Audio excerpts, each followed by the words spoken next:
I didn't get a single deal off of cold calling. So that's when I was like, all right, I gotta pivot here.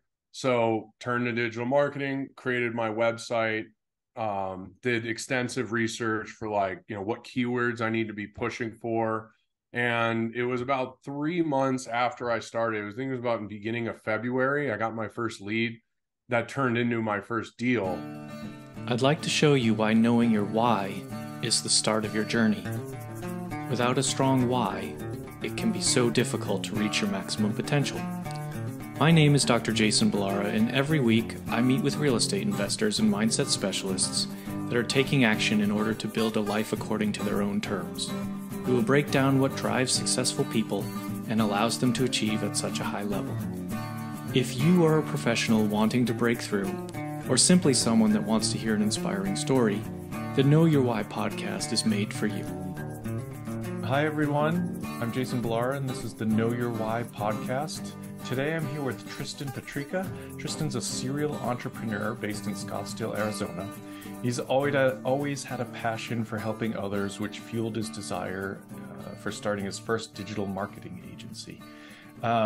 Tristan, your bio is very interesting. There's a lot that we're going to talk about. But I just want to start with, first saying thank you for coming on the show, taking out the time today. I really do appreciate it. Yeah, thanks for having me on. It's an honor. And will you just start with your story, kind of tell us your background, and we'll just dive in from there? Cool. Yeah. So originally born and raised in Western Massachusetts. So just, was there pretty much all my life, high school, and then college. I went to Assumption University, played lacrosse there. And then after school, I wanted to get my master's, be a forensic psychologist for the FBI. And so I started looking at schools, both in Boston and San Diego. And while I was kind of mulling that over, I was just bartending. So then I decided that with Boston and all my passion for sports teams there, it's probably not the best for my studies to be there. So I ended up going to San Diego. My brother and cousin had just moved out there, and you can't beat the weather. So that was where I headed. And from there, decided not to end up going to school. As I was bartending, I met a few people. One guy was in digital marketing, and he basically said, if you ever get tired of getting people drunk, we can, I'll teach you some marketing stuff, some SEO. My company's hiring entry level. You'd be great at that. So why not? So I did that, kind of fake it till you make it. He taught me a few lines of code over a few whiskeys, and went to the interview, got the job, and basically just fell in love with digital marketing at the time, and continued to grow with that company. And then I was fortunate enough to work for a few other really, really good marketing agencies and really learn the ropes. And then I did that for up until, well, I still do that, but I took a shift into the short-term rental world in 2019. The captain of my college lacrosse team, Michael Sjogren, who's big in the STR world, he was doing a free webinar. And so I just popped in to just really say hi to him, and learned that, okay, you got digital marketing on one side, and then here you have the hospitality, which I had been in previously. So the two worlds just seemed perfect. So that's kind of when I decided to create my short-term rental management company here in Scottsdale. And that's pretty much what I'm still doing now. So I still have an agency in San Diego.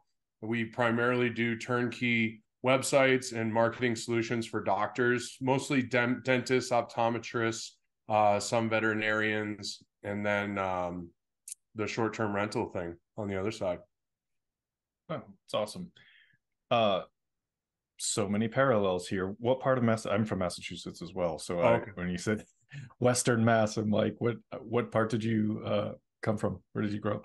I was in Pittsfield, right Okay. next to Waynesboro. Yeah. Yeah, I grew up in Middleborough, so like Okay. towards the Cape. Cool. Also a big Boston sports fan. I have season tickets to the Pats, so Nice. we Okay, so you get it. We can share stories about that. But and also now live in LA, so I understand moving away from that weather. When you know, kind of got this start in digital marketing, so this was, you said 2019? The digital marketing I started in 2012. Okay, right, and short term in 2019. Yep. So the digital marketing was something that was kind of new to you, and you were just met this guy sort of fortuitously and got in there and sort of learned the business. Yeah, more or less. I mean, I knew that bartending was not a forever gig. It was just kind of in that middle stage of like, what do I want to do? Is it grad school, law school? I then quickly switched from forensic psychology interests because it seemed a little kind of doom and gloom every day. And I wanted to do something a little more positive. So then I started looking at like sports agency, like being an agent for NHL players. And so I just knew I didn't want to do the bartending thing. And then what really interested me once I started down the digital marketing road was, at the time, there was no Harvard School of Digital Marketing or of SEO.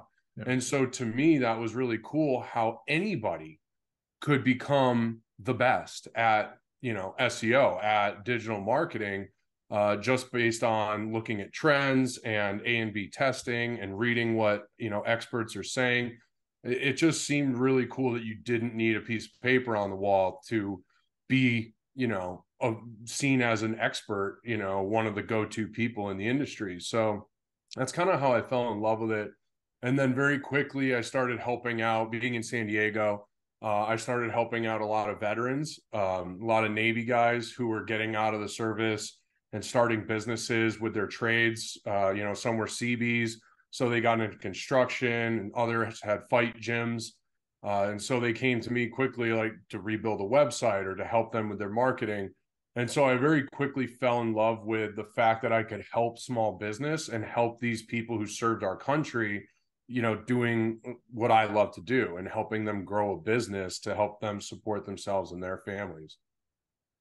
Yeah, that's amazing. And I was going to ask you, I mean, that 2012 is, I feel like, the beginning or before. Now I feel like everybody talks about digital marketing, and it's like, if you don't have a business, or if you have a business, you need to have, some level of digital marketing. But I don't think it was quite so prevalent then. So it sounds like you were really kind of on the forefront of that industry. What was it like then versus like now? How has that evolved over the last 10 years, I guess? Yeah, I mean, at that point, it was really like people were just getting, some small businesses were just taking websites seriously and finally getting into that game, or they had a website that their, 17-year-old niece built for them that was just like one page, type of thing. And so we were kind of educating all these people as to why it's important to have a website. And social media was growing. Facebook was still, pretty prevalent, and people were starting to move their businesses over to Facebook. But then Google, their business profile was Google Plus at the time, and most people don't even remember Google Plus. But it was basically like a Facebook account, and you had a main profile, and you could have friends and all that stuff. And so most of the stuff in 2012 was just educating people on getting websites and that sort of thing, and a lot of Google paid ads, which I think are kind of dying out now, because generationally, like the younger crowds now just ignore ads pretty much altogether on Google. You see the sponsored link and people are like, and they scroll down, scroll past it. Yeah. So many of us do it. So it was just a different world then. It was, basically get a website up, maybe run some Google ads, and you were done. Now, you have, your website is like bare minimum. You have to have a website. But now, I mean, I talk to people who sometimes I'm like, you don't need SEO because they have 90 something thousand followers on Instagram or TikTok or whatever it is. So now we're more of a social media driven business, or businesses are more social media driven. They can target very specific people for their products And then, yes, you want to get them to your website to convert them.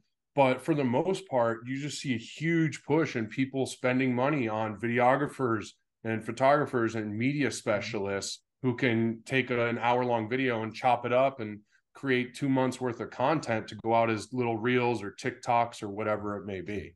So it's been crazy to see. Yeah. Yeah. I'm sure that was really interesting to kind of see that evolution and be a part of it.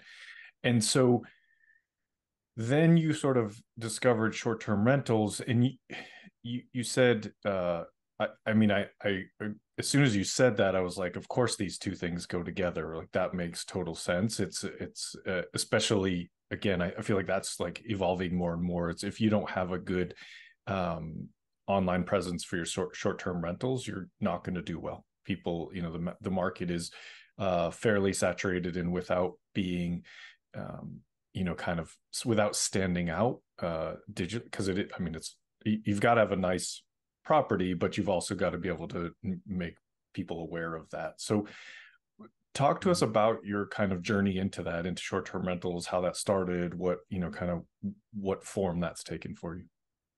Yeah. So after the webinar, Mike had a course, STR Secrets course, and he taught basically co-hosting. So finding owners or investors who have a property and they're looking for, they don't want to run it themselves and they don't want to get rid of it. They need someone to step in, manage it, do everything for them. So that was how I saw that, because I didn't have the capital to go out and purchase properties, and I didn't even know what arbitrage was at the time. So it just seemed like a good path. So started through his content, learning about setting up the business, getting the LLCs and the bank accounts, and setting up the whole business portion for the short-term rental stuff. And then I realized, like, okay, now I got to start cold calling. So I was going on, Hot Pads and Zillow and reaching out to places that were for rent by owner and trying to, pitch my little my sales pitch. I've never been in sales. So I was, that was always an interesting kind of conversation. But, I was doing 25, 30 calls a day, sometimes more, and just hammering it, trying to find people who were interested in this type of service. And so that I didn't get a single deal off of cold calling. So that's when I was like, all right, I gotta pivot here. So turned to digital marketing, created my website, did extensive research for what keywords I need to be pushing for. And it was about 3 months after I started, I think it was about in the beginning of February, I got my first lead that turned into my first deal here in Scottsdale. And then it was probably a few months later, my website ranked number one for any term related to Airbnb property management in Scottsdale. And that's when I started getting a lot more leads. And now I'm at probably 70 to 80 leads a month. And I can just kind of sift through and take the ones that are a good fit, which primarily we do luxury here. That's kind of the niche we carved out, is the luxury properties. It's just a better market because it's so saturated. Having smaller properties is just really hard, and it's really hard to have those conversations with owners when they're saying, why am I not booked? And this is crazy, why are we so empty? And it's like, well, there's 15,000 of these things in the few neighborhoods surrounding here. So yeah, I mean, that's basically how it all got started, and just kind of kept the marketing going, and then started going to meetups and different events and meeting a bunch of new people and industry leaders. And it's so it's been pretty crazy since I started. Yeah. And so I think, I've interviewed a lot of different people, or a lot of people from different areas of real estate. And, and even within the short-term rentals, there's different niches, right? Like, so You're not, I just want people to kind of understand and maybe make sure I'm understanding, but you're not actually purchasing these properties. You're sort of managing them for other people, for investors alone, or just like homeowners that want to rent out their own house? How are you? I know you're saying luxury, so I'm assuming it's more like an investor side, but what's your specific target, I guess, that you're looking at here? So it's mostly the second homeowners, the vacation homeowners. We do have a few investors. One guy who's, in Iowa, and, he got the house for his wife 15 years ago and they've never been. So it's kind of been more of an investment for him. And he's interested in other investment deals and that sort of thing. So we're kind of going down that road. But pretty much everybody else comes here for Thanksgiving, for Christmas, New Year's. So I run the house, and then when they want to come use it, we block out the days and they come and do their little family vacation here. So that's been mostly the people that I've talked to who they want to come here because it's beautiful and they're in Portland, Oregon, or in Washington, and they're sick of the weather. And so they want to come down to sunny Scottsdale and relax and enjoy their house and have it make money for them while they're not here. Sure. So you're essentially, for them, I assume it's kind of a hands-off process. Yeah. And we, for a lot of them as well, we help them find the right property. So using our different softwares, they'll say, hey, I'm interested in this house. Like, okay, well, here's the numbers, here's what it could potentially do. There's other properties like this one or that one that could be better if you, like that sort of thing. And so we kind of help them navigate the original purchase and finding the property. And then once they, close on it, we have designers, interior designers that we work with who are specific to the short-term rentals. They're very knowledgeable about what works, what doesn't work. So we can do a full-on design, load it up, get it staged, do the photos, build out the listings. And then we have a team, my communications and basically the operations side. We have 24/7 guest communication and services. So they handle all the guest stuff. Anything that gets escalated, they bring to me. Originally it was just me answering guest questions, night and day. So very quickly I had to pivot because that just was not sustainable with two small children. So, and a wife. I got to give everyone attention. I can't just be on my phone all day, all night. So, but yeah, essentially it was just hands off for the owners. As I said, if everything goes well, the only time you'll hear from me is with the monthly report and the check in your bank account. So that was kind of our promise up front, to be totally hands off. We will do everything, and you'll have this property running and streamlined. How many properties do you manage? Right now we're at 13. At one point last year, at the beginning of last year, we were at 34. And then I also quickly realized that not all properties are the same. Not all are good fits. Honestly, just some owners, we were not meshing. So it just wasn't a good fit. So we let some owners go, parted ways mutually. But then, I really started to realize that it's not just about grabbing, as many properties as I possibly can. That's going to drive success. It's nice properties that, are good for us, a good fit for us, and a good fit for the owner. Those are the ones that we want. And it was after I read Mike Michalowicz's Pumpkin Plan that I started to realize, like, okay, I need to start trimming the fat here and just really hyper focus on the properties that are making us the most amount of money and get rid of the ones that are taking up the most amount of my time. Yeah. That 80-20 rule.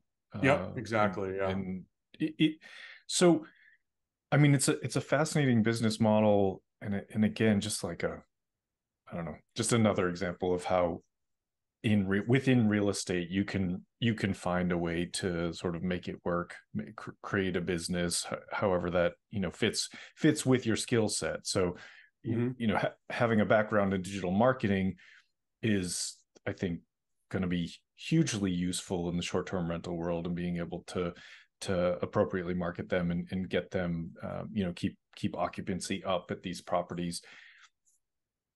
This last point here about, sort of trimming out the customers that weren't a good fit, I think is kind of an important topic to focus on for a minute, just in the business world, right? And so I don't know if you know who Alex Hormozy is. Oh yeah, but I huge think Hormozy fan. yeah, like they talk about this a lot, and they're not the only ones. It's just probably very front of mind to a lot of people now. But Yes.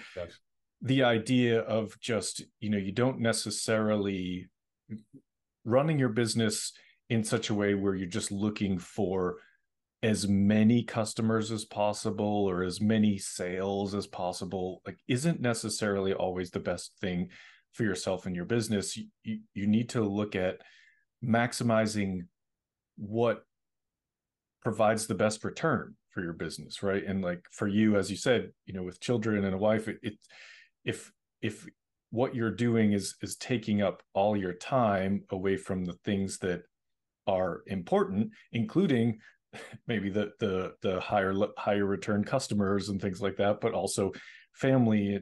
It's a, I think, a big realization that people probably should come to if you want to have a really successful business model. What, I guess, what brought you to that realization, and how did you kind of make those changes?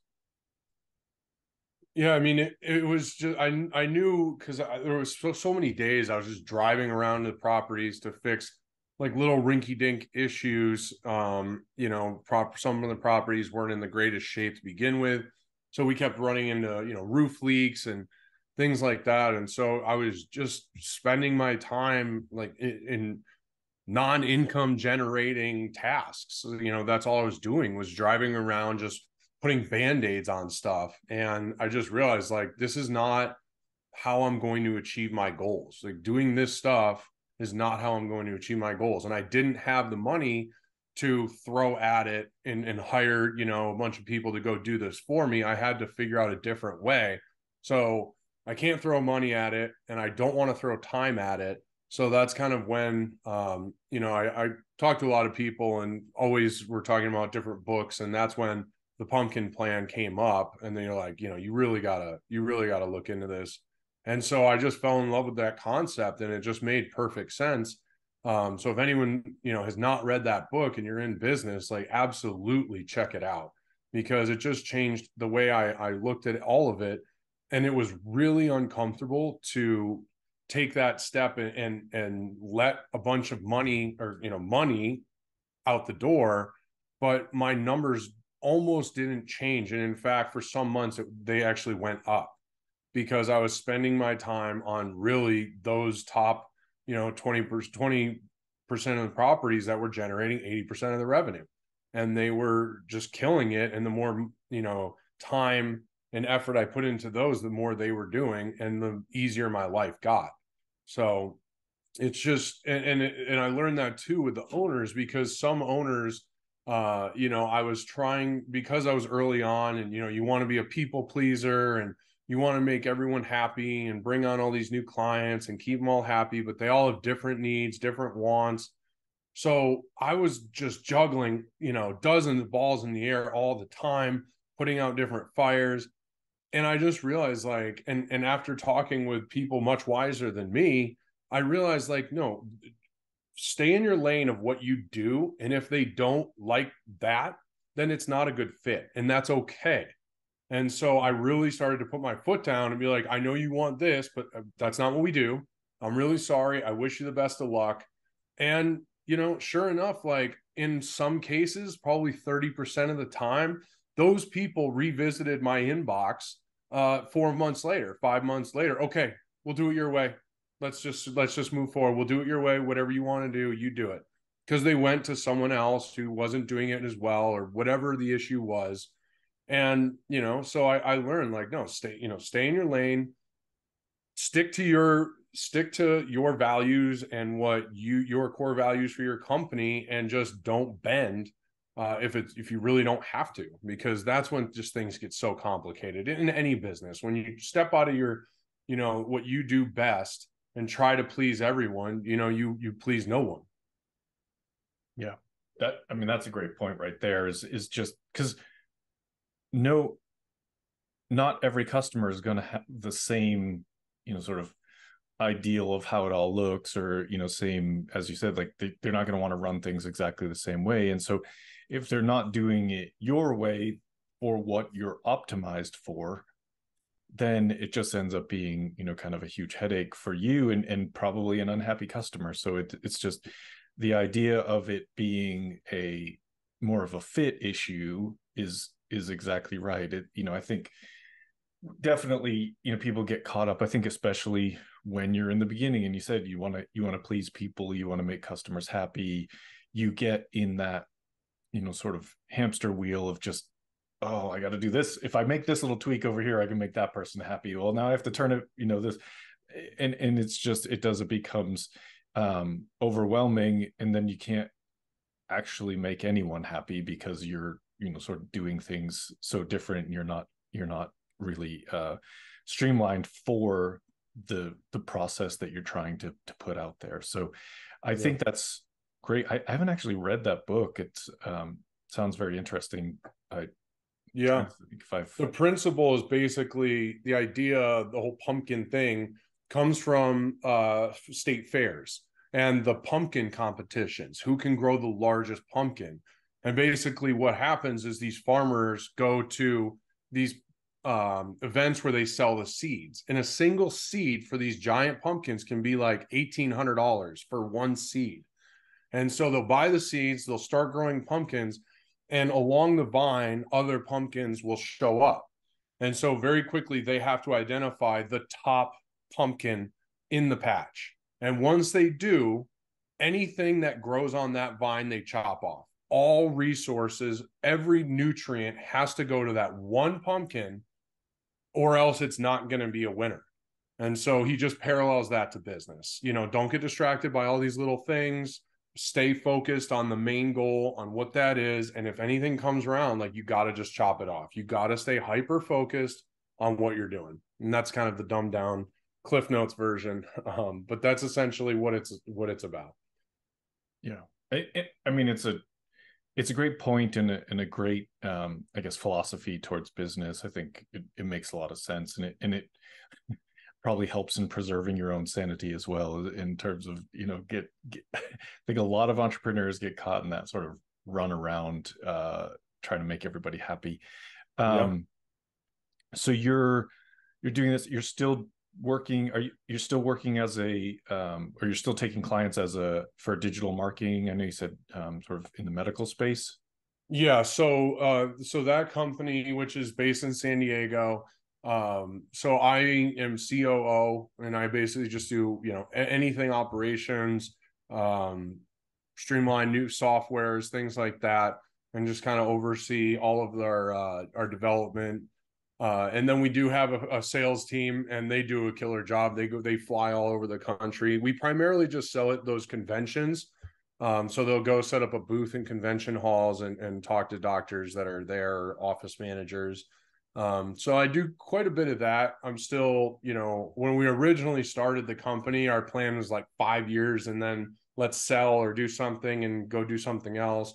So we're pushing our 6th year. So we're, you know, trying to streamline all of our processes so that, you know, if we do sell or however we approach it, you know, we'll have an out.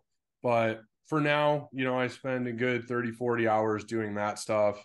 And luckily I was able to really streamline how I set up my operations for the short-term rental stuff. So again, with that team 24/7 with communication, you know, I check in on some things. I drive to properties here and there, but you know, with my computer and stuff, like, I'm able to pretty much work on the road. So it's been nice. I mean, we still love, you know, growing that side of the business. It's been exciting, and getting, you know, new salespeople in and meeting all these new doctors from really all over the country. So, and it helps me kind of stay up on the SEO and the new age of digital marketing and how we need to pivot, because it's 5 years ago, it was not what it is today. And we have these conversations once a month, like, do we get on, you know, do we start pushing TikTok or Instagram, or like, how are we going to help these doctors make that next push? They have a website, but again, as we talked about earlier, like, what's next, you know? And so that's really what keeps me busy the most. Yeah. Yeah, and I think it's I guess a good example here for people too, in that you had a skill set, you're developing businesses, but they all do sort of still tie together, right? Like there's still that marketing, media, kind of even on the short term rental, like we said before, like that's a big part of that business is sort of the awareness of the properties and marketing them appropriately. So all of it ties in together, even though I think sometimes people might think, oh, the problem is there's too many businesses or something like that. But that's how people do it. That's how entrepreneurs grow and have multiple businesses. Oftentimes there's some sort of parallel, and then they have good operating teams within each business. Yeah, Hermosi talked about that a lot when I first started watching his stuff. I went down the rabbit hole so fast when they're like, "Oh, check out Hermosi," and 4 hours later on YouTube, I'm like, yeah, still it's going next video, next video. Yeah. But yeah, he talked about his new, what is it, acquisition.com or whatever. Yeah, his new company. And he was like, yeah, I mean, I get into all these businesses, and no matter what, like I find a similarity between them and something I learned from this business. I can then take at least a little bit of that idea and use it in this business. And it's so true. I mean, I've helped landscapers build websites, and then all of a sudden I had a light bulb moment for my short-term rental business or for a dentist or whatever. Like, I'm saying, how the hell does that even like parallel? But it's just sometimes those light bulb moments happen. You go, oh, I remember when we did XYZ. Yeah. I'm going to try it with this one and see if it works. Oh, that worked. Awesome. So yeah, I definitely. Well, and he just released his new book, The $100 Million Leads, and I don't know if you watched the launch, but it's like basically like the concept is about all these different systems he uses to find leads, but he would throw up examples of people he's worked with, and this is how they grew their business, and some of it was based on his original book and stuff, but it was like they weren't all in the same industry. They weren't even remotely in this. It was like, and if people don't know, his background was gym launch. They grew gyms, but it was like all of it was just marketing, essentially, like marketing something that they knew about, and they took all those marketing tools and kind of moved them into how to grow these other businesses. And so he was just putting up all these examples during the launch, and it's like, here's different, whatever it was, like landscaper, here's an online business, and they were just all very different, but the concepts of attracting leads, having a product that is better than everybody else's, like you kind of can't lose if you've put those pieces into place. So it's a really cool concept, and sounds like you're doing exactly that within your businesses. Tristan, I'm going to switch gears here and just ask you the questions that I like to ask every guest. And the first one is based on the name of the show being Know Your Why. So I always ask every guest, what is your why? What's driving you? You obviously, had success in a number of businesses, but what kind of keeps you moving forward and being motivated? Yeah, I mean, I think it really started once we started to get traction with my marketing agency and realized like, okay, I'm pretty much never going to work for anyone else again. And so that's when I really had to kind of switch mindsets that, there is generally not going to be a lifeline out there. I need to make sure that, I'm doing everything the right way, and things aren't always going to go to plan, but like, I'm not going to be able to just like, I don't want to just quit and go back to corporate or whatever it is. I have to make this work. So I did kind of embrace the entrepreneurial life. And then, my grandfather, whom I never met, he died long before I was born. But he was an immigrant from Italy and came over at 13 to Ellis Island and didn't speak a word of English and worked construction and took of his little pay, he spent money on English lessons and like a mail-in English course. And so while he was working construction, he was doing those tests and studying and learning. And probably a few years ago, my aunts discovered a box in one of the houses, and it had a bunch of his old tests, and not one of his tests was under 98%. So he was just killing it, working labor jobs and then studying and learning English. He became a foreman and then eventually started his own company. And the company's still operating to this day. And well, an offshoot of it, they got out of the road construction probably about 15 years ago, and they've been doing precast concrete. But they did the main bridge. We did the main bridge in Boston, 7 of the parking garages at Yankee Stadium, and a bunch of those other big platforms. But I just kind of felt like, it's just something driving me after kind of seeing what he went through. And I mean, at 13, at such a young age, like having that determination is just something that I've always just loved about that story. And so that really is what drove me. And then now that I have a family, those are the types of things that I want for my kids. I don't want them necessarily to just, walk in my footsteps. I want them to experience what they love to do and try to do things and fail a lot. And, those types of lessons that we learn, and it's certainly not been an easy path. And I know it's not going to be easy the rest of my life, but it's challenging. It's rewarding. But I mean, my why is basically just create a life that's fulfilling, but also challenging, and just show and, encourage people either around me or my kids, that you can do anything. I mean, you really can.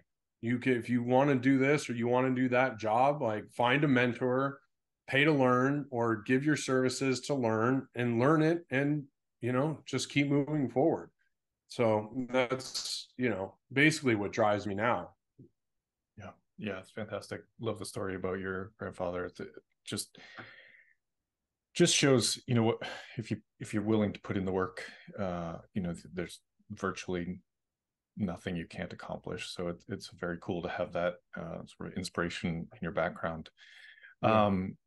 Tell us something about yourself that isn't common knowledge. Special skill, a hobby, just something to let the listeners know you a little bit better. Let's see. Well, I mean, I've had a few things. I mean, probably the biggest thing that's been a huge passion of mine was coaching.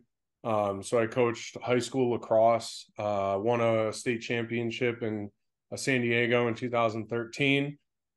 Continued to coach. I actually just took this past season off with the kids. Our daughter was born last year, and with 2 kids, it was just too much to put on my wife, putting the kids down, because I'm gone, pretty much 5-6 days and 6 nights a week for 4 or 5 hours during the season. So I remember with our first child, like, I'd read them a book in January, and then when I got around to putting them back down to bed in April, he's turning pages and reading the book, and I'm like, God, what did I miss, man? Yeah. So so I just realized, like, I kind of want to take a break. But I love coaching. I love competing. Still play hockey, ice hockey here, lacrosse when I can. Love golf. So yeah, I mean, I'm just a competitor, and that's basically it. Super cool. Well, someday you'll be able to coach your kids, so you can bring the two together. It'll be yeah. I can't wait for that. When people hear this and they want to reach out to you, what's the best way? So I'm on social media, Facebook, Instagram, Tristan Petricca for both. And you can check out my short-term rental website and get a hold of me through there, which is the company Sojourn Properties. And that's at sojournaz.com, SOJOURNAZ.com. And LinkedIn. I'm on LinkedIn too. Yeah. We'll put that in the show notes so people can find you. Last question for you, Tristan. What piece of advice would you give to someone who wants to get started in, I mean, you can take this in sort of business or entrepreneurship or real estate, whatever avenue you want to go, but just someone who's looking to get started, they hear this and they're inspired. What would you tell them? My biggest piece of advice is, whatever they want to get into, find someone who's doing it or doing something similar and try to have them mentor you or someone like that. Because I found there's just so much value in those mentorships, finding anyone, like Hermosi talks about it too. I mean, just finding people who've done something that you want to do been incredibly successful. Like, follow those people, read their books, and take in all of their advice and their knowledge, and then don't be afraid to go out and do it on your own. And just constantly, you have to keep evolving, and you just can't quit, because I mean, there's definitely going to be some very difficult days, and you question, like, why am I doing this? It'd be so much easier to just go back to my old job making 5-6 figures or whatever it is. Everyone's in a different boat, but I had a lot of colleagues who didn't want to hang up the W-2 job, and now 3 years after that, they can't believe that they waited so long to pursue the business that they wanted, and they're incredibly successful.